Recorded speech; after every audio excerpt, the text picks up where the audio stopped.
જય ગૌ માતા. આપણે ગામ ભીલા, રમેશભાઈ લવજીભાઈ રાદડિયા, મારુતિ નંદન પ્રાકૃતિક ફાર્મ, ગામ ભીલા. આ ડાયા છાણા છે ગાયના, જો ઓલા તરે ને એટલે કોથળો ભરીને નાખ્યા છે ડાયા છાણા.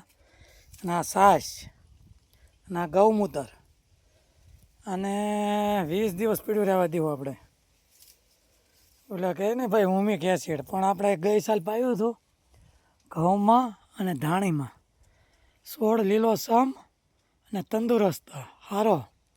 આમાં મજા આવી રહે, જોવાની જ આપણને મજા આવે કુદરતી. એટલે ઓણે આપણે બનાવી છીએ. ઓણ થોડુંક 10 દિવસ મોડું થઈ ગયું છે, એટલે બની જાય પછી એને આપણે છંટકાવ કરવો તોય હાલે, અને પાણી ભેગું પાઈ દો તોય હાલે. સમજી ગયા? ગઈ સાલ આપણે રિઝલ્ટ સારું મળ્યું હતું.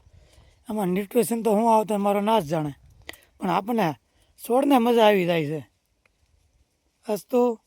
જય ગૌ માતા, જય ગૌ માતા.